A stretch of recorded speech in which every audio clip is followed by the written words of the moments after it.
ይስጥልን እንደምንላችኋል ውድ ተመልካቾቻችን ከአባይ ቴሌቪዥን የሚተላለፍላችሁ የዕለተ ሰኞ ታህሳስ 13 ቀን 2018 የዜና ላፍታ የመረጃ ሰዓታችን ተጀምሯል። ጠቅላይ ሚኒስትር አብይ አህመድ ቲክቶከሮች የኢትዮጵያዊነትን ባህልና ሴት በጠበቀ መልኩ እንዲሰሩ ሲሉ በጥብቅ ማሳሰባቸውን የመከላከያ ሎጂስቲክ ዋና መምሪያ በሰራው የሪቨርስ ኢንጂነሪንግ በርካታ የሜካናይዝድ ትጥቆችን መታጠቅ ችለናል ሲሉ ፊልድ ማርሻል ብርሃኑ ጁላ መናገራቸውን እንዲሁም የህወሓት ቡድን የፓርቲ መዋጮ አልከፈሉም ያላቸውን ተፈናቃይ ከመጠለያ ካምፕ ማባረሩን ሳልሳይ ወያኔ ትግራይ ማስታወቁን ጨምሮ ሌሎች መረጃዎችን ይዘናል። ከዜናዎቹ ጋር ራቢያ ከድር አብራችሁ ቆይታ አደርጋለሁ። አብራችሁን ቆዩ። ጠቅላይ ሚኒስትር አብይ አህመድ ቲክቶከሮች የኢትዮጵያዊነትን ባህልና ሴት በጠበቀ መልኩ እንዲሰሩ ሲሉ በጥብቅ አሳሰቡ። ጠቅላይ ሚኒስትር ዶክተር አብይ አህመድ ትናንት የዲጂታል ኢትዮጵያ 2025 በስኬት መጠናቀቁንና የ2030 ግቦች መጀመራቸውን ባበሰሩበት ስነ ስርዓት ላይ ሰሞኑን ታስረው ስለተፈቱት ቲክቶከሮች መልእክታቸውን አስተላልፈዋል። በመልእክታቸውም ቲክቶከሮቹ ለኢትዮጵያ አስፈላጊ እንደሆኑና የሚሰሯቸው ፈጠራዎች የኢትዮጵያዊነትን ባህል እሴት በጠበቀ መልኩ መሆን እንደሚገባውም በጥብቅ አሳስበዋል። ቲክቶክ ጋር ተያይዞ በቁጥጥር ስር የዋሉ ወጣቶች ነበሩ። እነዚያ ወጣቶች ለኢትዮጵያ አስፈላጊ ናቸው። ያንን አውድ ተቀላቅለው ፈጥረው ለመማር ስራ ለመስራት መሞከራቸው ሊበረታታ የሚገባው ጉዳይ ነው። ነገር ግን ሲማሩ ከውጭ መማር ያለባቸውን ዕውቀትና መጠበቅ ሴፍጋርድ ማድረግ ያለባቸውን የኛን ባህል የኛን ፍላጎት ከቀላቀሉ ግን ጥፋት ያስከትላል። ቲክቶከሮቹ መመከር አለባቸው ሲሉ የተደመጡት ጠቅላይ ሚኒስትሩ ይህም ለትውልድ ሲባል የተደረገ መሆኑን አስገንዝበው የሌሎች ሀገራትንም የቲክቶክ አጠቃቀም በምሳሌነት አንስተዋል። በሳይበር ሴኩሪቲ ተቋም በመገልገል ቲክቶክ በአንድ ሀገር ውስጥ 100% በሚባል ደረጃ ህፃናት ከ16 ዓመት በታች ከሆኑ ከስቴም ውጪ ቲክቶክ ማየት አይችሉም። ቲክቶክ አለ ሳይንስ፣ ማቴማቲክስ፣ ቴክኖሎጂ ነክ ጉዳይ እንጂ ያለባበስ ያዘፋፈን ምናምን ነገር ማየት አይችሉም። ዘግቷል። ያ ሀገር ያ ብቃት አለው። ልጆቼ በቲክቶክ በቴክኖሎጂ ስለ ሳይንስ ሲወቁ፣ ስለ ማቴማቲክስ ሲወቁ፣ ስለ ፊዚክስ ሲወቁ ከዛ ያለፈው ዕውቀት ግን አያስፈልጋቸውም ብሎ ዘግቷል። ኢትዮጵያ የእድሜ ገደብ አበጅታ ከዚህ ዓመት በታች ያለው ወጣት ስልክ አይያዝ ብላ ህግ ካላወጣች ህፃናት ሊመረዙ ይችላሉም ሲሉ ገልጸዋል። ኢትዮጵያ ከዚህ ዓመት በታች ያለው ወጣት ስልክ አይያዝ ብላ ህግ ካላወጣች፣ ቲክቶክ ደግሞ ፊልተር ማድረግ ካልቻለች፣ መጠንቀቅ ያለብን ነገር በተለይ ኢንፍሉዌንሻል ምንባል በዛ ሰፈር የምንሰራ ሰዎች በእኛ ምክንያት ብዙ ሰው ሊመረዝ ይችላል። ቢኮዝ ህፃናት አንድ የሚወዱት ሰው አለባበሱ፣ አነጋገሩ፣ ቆመናው ሁሉ ኢንፍሉዌንስ ያደርጋቸዋል። እኛ የሚከተለን ሰው እንዳለ አስበን ጥንቃቄ ካላደረግን የኢትዮጵያን ባህል፣ የኢትዮጵያን እምነት፣ የኢትዮጵያን ፍላጎት የሚቃረን ከሆነ ቴክኖሎጂው አጋዥ ሳይሆን ጥፋት ይሆናል ማለት ነው። ቴክኖሎጂ የምንማርበት፣ የምንጠቀምበት፣ የምናድግበት እንዲሆን በእኛ ውስጣዊ ሁኔታ የተገራ መሆን አለበት። ጠቅላይ ሚኒስትር ዶክተር አብይ አህመድ ዲጂታል ኢትዮጵያ 2030 ለማብሰር በተዘጋጀው የውይይት መድረክ ከተሳታፊዎች ለተነሱ ጥያቄዎች ምላሽ የሰጡ ሲሆን የፈጠራ ሀሳብ ከሌላው ተራ ሀሳብ በጣም የተለየ እንደሆነም ተናግረዋል። በስትራቴጂና ማሰላሰል የተደገፈ የፈጠራ ሀሳብ የራሱ የሆነ ባህሪ እንዳለውም ጠቅሰው እንደዚህ አይነቱ ሀሳብ ከሌላው ተሽሎ መገኘት፣ ተከታታይ ሙከራዎች ማድረግና ውድቀትን አለመፍራት የሚጠይቅ እንደሆነም ገልጸዋል። የዚህ አይነት አቅም ያለው ሰው ውድቀት ቢያጋጥመው እንኳን የፈጠራ ችሎታውን ስለሚተማመን ውጤታማ ባይሆን እንኳን ተስፋ ሳይቆርጥ ፈጠራው ተቀባይነት እስከሚያገኝ እንደሚሰራም አብራርተዋል።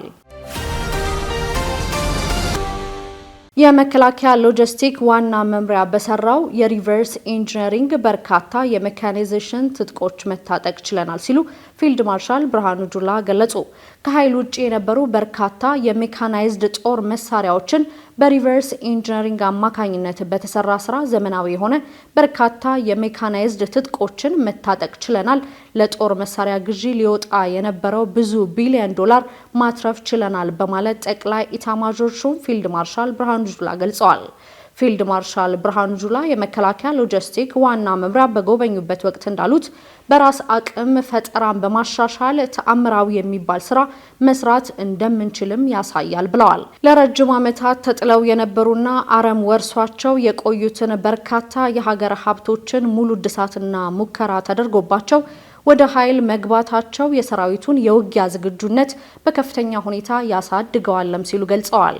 ዛሬ በቁጥር ያየናቸው ትጥቆች ይሄንን ንግዛ ቢባል ብዙ ቢሊዮን ዶላሮች ነው የሚጠይቀው እና እቃው አለን፣ ሙያተኛው አለን፣ ጭንቅላት አለን። ለምንድን ነው አገሪቷ ሁሉ ጊዜ ትጥቅ እንድትገዛ የምናደርገው የሚል ነገር ተነስቶ ውይይት ተደርጎበት አቅጣጫ ተቀምጦ ሎጂስቲክስ አቅጣጫውን ወስዶ ባልነው መንገድ የተሰራ ስራ ነው። በጣም ትልቅ ስራ ነው። በጣም ከባድ ስራ ነው። ወታደሮቻችን፣ መካኒኮቻችን፣ ኢንጂነሮቻችንን፣ ሙያተኞቻችን የፈተነ ስራ ነው። በከፍተኛ ኮሚትመንት የሰሩ ስራ ነው። አንደኛ ይሄ ስራ እንዲሰራ ፕላን አድርጎ የተቀመጠውን አቅጣጫ ተቀብሎ የሰው ኃይሉን አነሳስቶ አደራጅቶ ኑሮውን አካባቢውን ቀይሮ ምቹ የሥራ አካባቢ ፈጥሮ የመከላከያ ሎጂስቲክ ዋና መምሪያ ኃላፊ ሌተናል ጀነራል አብዱራህማን እስማኤል በበኩላቸው በዋና መምሪያው በርካታ ስራዎች መሰራታቸውን ገልጸው የሙያተኛን አቅም በማሳደግና ሙያተኛን በመፍጠር ችግር ፈጂ ስራ መስራት ያስፈልጋልን ብለዋል። ማቀብ፣ ማባዛት፣ ማሳለጥ የሚሉን ማዕከል አድርገን ሁሉም ስራዎቻችን እየሰራን ያለነው ከዚህ ተነስተን አንደኛው የሙያ ክፍተትና አቅም ማሳደግ መፍጠር። ሙያተኛ ነው የሚጠግነው፣ ሰው ኃይል ነው። ይሄ መፈጸም አቅም ሙያተኛ ተደራጅቶ አምኖ እንዴት የማድረግ ስራ በከፍተኛ ሁኔታ ተረባረብንበት። ችግር ፈቺ መፍትሄ አምጪ አሰራሮች መተግበር፣ ችግር ሲመጣ ሀምጣ መፍትሄ አለ አንተ ጋር የሚለውን ነገር ማዕከል አድርገን ርብርብ በማድረግ ስራዎች እንዲቀየሩ፣ ሁኔታዎች እንዲቀየሩ በክፍሎች የሚገኙና በማዕከል ያሉትን አደራጅተን ክፍልም ለምሳሌ መከላከያ ክፍል አለ፣ ይዞችም አሉ፣ ድጋፍ ሰጪ። እነዚህን ማደራጃት ራሳቸው በቦታ እንዲችሉ ማድረግ፣ ያነሳቸውን ማገዝ፣ ከዛ በማዕከል ያሉትንም ማደራጃት፣ እነዚህ ራሳቸውን እንዲችሉ ማድረግ። በአጠቃላይ እነዚህን ማዕከል አድርገን አዲሰን አሻሽለን አዘጋጅተን በዚህ 3 ዓመት የውጊያ አቅሞችን በርካታ ትጥቆች ለመከናዝድ አስታጥቀናል። ለሰራዊቱ የግዳጅ አፈጻጸም ምቹ በሆነ መንገድ በርካታ የመካናይዝድ ጦር መሳሪያ አዘምኖና አሻሽሎ ለግዳጅ ዝግጁ እንዲሆን ለማድረግ የሚያስችል መሆኑንና ልምድና ተሞክሮ የተገኘበት እንደሆነም ተናግረዋል።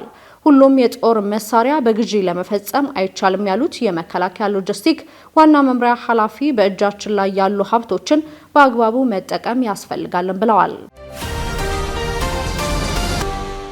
የህወሓት ቡድን የፓርቲ መዋጮ አልከፈሉም ያላቸውን ተፈናቃይ ከመጠለያ ካምፕ ማባረሩን ሳልሳይ ወያኔ ትግራይ አስታወቀ። የህወሓት ቡድን ከተፈናቃዮች ሳይቀር በማስገደድ ወርሃዊ የፓርቲ መዋጮ እየጠየቀ ነው ሲል ሳልሳይ ወያኔ ትግራይ ከሷል። ህወሓት ከተፈናቃዮች ሳይቀር በማስገደድ ወርሃዊ የፓርቲ መዋጮ እየጠየቀ ነው ያለው ፓርቲው በሽረ እንዳስላሴ የተፈናቃዮች የማቆያ ማዕከል አንድ ተፈናቃይ አባት ላይ የተፈጸመው ግፍን በማስረጃነትም አቅርቧል። በማቆያ ማዕከሉ የነበሩ የ6 ልጆች አባት ተፈናቃይ በህወሓት ቡድን የፓርቲ ወርሃዊ ክፍያ እንዲከፍሉ ሲጠየቁ እኔ የፓርቲ አባል አይደለሁም፣ በሆነም በዚህ ወቅት የመክፈል አቅም የለኝም በማለት እንደመለሱም ፓርቲው ገልጿል። ሆኖም የፓርቲ አባል አይደለሁም፣ ወርሃዊ መዋጮ አልከፍልም ያሉት አባት በህወሓት አባላት በፕላስቲክ የተሰራ ቤታቸው ፈርሶ ከመጠለያ ማዕከሉ እንዲባረሩ መደረጋቸውን ሳልሳይ ወያኔ በመግለጫ አስታውቋል። በሌላ በኩል የፌዴራል መንግስት በትግራይ ክልል ሰላም ለማስፈን የሚያከናውናቸውን ተግባራት የሚያደናቅፉ ያላቸውን አካላት ህብረተሰቡ አጥብቆ ሊታገል ይገባል ሲል ስምረት ዴሞክራሲያዊ ፓርቲ ገልጿል። በትግራይ ክልል ዘላቂ ሰላም እንዲሰፍንና የፕሪቶሪያው የሰላም ስምምነት እንዳይተገበር እንቅፋት የሚፈጥሩ አካላት የክልሉ ህዝብ በጽናት ሊታገላቸው እንደሚገባ የፓርቲው የምክር ቤትና የሚዲያና ኮሙኒኬሽን ዘርፍ አባል አቶ ጣዕመ አረዶም ለኢዜአ ተናግረዋል። ከተፈናቃዮች ጋር በተገናኘ በአሁኑ ወቅት በክልሉ የሚንቀሳቀሰው የህወሓት ቡድን የፌዴራሉ መንግስት ተፈናቃዮችን ለመመለስና ሰላም ለማስፈን የሚያደርገውን ጥረት እያደናቀፈ ይገኛል ሲሉም ከሰዋል። ይህም የክልሉን ህዝብ ተጠቃሚነት ወደ ኋላ የሚጎትት መሆኑን ገልጸው ህብረተሰቡ እነዚህን እንቅፋቶች በትጋት እንዲታገል ፓርቲው ጥሪ አቅርቧል። ስምረት ዴሞክራሲያዊ ፓርቲ በመጪው 7ኛ ሀገር አቀፍ ምርጫ ላይ ለመሳተፍ ሙሉ ዝግጅት እያደረገ መሆኑን ያስታወቁት አቶ ጣዕመ የእጩዎች ምልመላና አስፈላጊ የሆኑ የቅድመ ምርጫ ሂደቶች እየተከናወኑ እንደሚገኙም ገልጸዋል። በአየር ሁኔታ ምክንያት ከትናንት ጀምሮ ወደ ደሴ የሚደረግ በረራ መሰረዙን የኢትዮጵያ አየር መንገድ አስታወቀ። ወደ ደሴ ከተማና በተለያዩ የሀገራችን ክፍሎች ጭጋጋማና ለበረራ አመቺ ያልሆነ የአየር ጸባይ መከሰቱን የኢትዮጵያ አየር መንገድ ባወጣው መግለጫ ላይ አስታውቋል። በአሁኑ ወቅት ያጋጠመው የአየር ጸባይ ለተወሰኑ ቀናት የሚቀጥል መሆኑን ከተሰበሰበ የሜትሮሎጂ መረጃ መሰረት ለማወቅ ችለናል ብሏል። በኢንስቲትዩቱ የአቪዬሽን ሜትሮሎጂ አገልግሎት ስራ አስፈጻሚ አቶ ካሳ ፍቃዱ በረራን የሚያስተጓጉሉ የአየር ንብረት ክስተቶች ከሚባሉት አንዱ በኤርፖርቶች አካባቢ የጉም ክምችትና የመብረቅ ሁኔታዎች ማጋጠም ነው ሲሉም ገልጸዋል። ይህም የአውሮፕላን መንደርደሪያ ሜዳን ሊያሳይ በማይችል ሁኔታ በጉም ሲሸፈን አውሮፕላኑ እንዳይንቀሳቀስ ማረፍና መነሳት እንዳይችል ሊያደርገውም ይችላል ብለዋል። ስለዚህም የአየር ሁኔታው እስከሚስተካከል በረራዎች እንደሚስተጓጎሉም ገልጸዋል። በአቪዬሽን ኢንዱስትሪ ውስጥ የተሳፋሪውን ሕይወት ንብረትና የበረራ ደህንነት ማረጋገጥ ወሳኝ ስለሆነ ቀድሞ ጥንቃቄ ተወስዶ በረራ የሚቋረጥበት አጋጣሚም አለ ብለዋል። በአብዛኛው በደቡብ ምዕራብና በሀገሪቱ የስምጥ ሸለቆ አካባቢዎች ባለው ሁኔታ የሀገራችንን የምስራቅና የሰሜን አካባቢዎች ይዞ የደመና ሽፋኖች ይታያሉም ሲሉ ገልጿል። ትንበያው እንደሚያሳየው በተለይ መልኩ የጭጋግ ሁኔታው ከቅዳሜ ጀምሮ ስለሚስተዋል በተለይም በደሴና ወደ ሰሜኑ ባሉ በአንዳንድ የሀገራችን ክፍሎች ለጊዜው በረራ ያቋረጠ መሆኑን ቲኪቫ ዘግቧል። የአየር ጸባዩ እስከሚስተካከልና በረራዎች መቀጠል እስከሚችሉ ድረስ መንገደኞች እንዲታገሱና አስቸኳይ ጉዞ ያለባቸው መንገደኞችም ሌላ የጉዞ አማራጮችን እንዲጠቀሙ አየር መንገዱ አሳስቧል።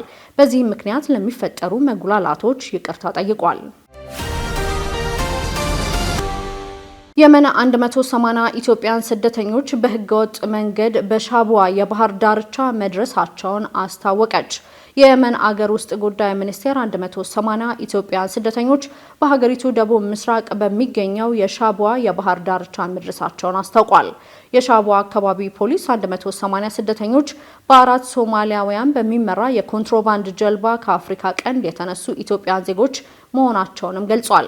የሻቡዋ አካባቢ የጸጥታ ባለስልጣናት የስደተኞች ፍልሰትን ለመግታትና ህገወጥ ሰርጎ ገብነትን ለመከላከል አስፈላጊውን እርምጃ እየወሰደ መሆኑን የየመን የሀገር ውስጥ ጉዳይ ሚኒስቴር መግለጫ ዋቢ አድርጎ አዲስ ስታንዳርድ ዘግቧል። በተመሳሳይ ዓለም አቀፍ የስደተኞች ድርጅት ያወጣው የቅርብ ጊዜ መረጃ ላይ በህዳር ወር 17659 ስደተኞች ወደ የመን ሲገቡ በጥቅምት ወር ደግሞ 17685 ስደተኞች ገብተዋል። እንደ ዓለም አቀፉ የስደተኞች ድርጅት የተፈናቃዮች መከታተያ መረጃ ከሆነ ጅቡቲ በ67 በመቶ ቀዳሚዋ የስደተኞች መነሻ አገር ሆና ቀጥላለች። ሶማሊያ 31 በመቶ እንዲሁም ኦማን 2 በመቶ የሚሆነውን ድርሻ መያዛቸውም ተጠቁሟል። የመን ወደ ባህር ሰላጤ ሀገራት ለመሻገር ለሚሞክሩ በሺዎች ለሚቆጠሩ አፍሪካውያን ስደተኞች እንደ ዋና መሸጋገሪያ መስመር ሆና ማገልገሏንም ቀጥላለች። ከነዚህም መካከል አብዛኞቹ በኮንትሮባንድ አዘዋዋሪዎች እጅ ለከፋ መከራና ብዝበዛ እንደሚጋለጡም ዘገባዎች ያመለክታሉ። የተለያዩ መረጃዎችን ወደ እናንተ ስናደርስበት የነበረው የዕለቱ የዜና ላፍታ የመረጃ ሰዓታችን የተከታተላችሁትን ይመስል ነበር። ውድ ተመልካቾቻችን አብራችሁን ስለነበራችሁ ደግሞ ከልብ እናመሰግናለን። በያላችሁበት መልካም ቀን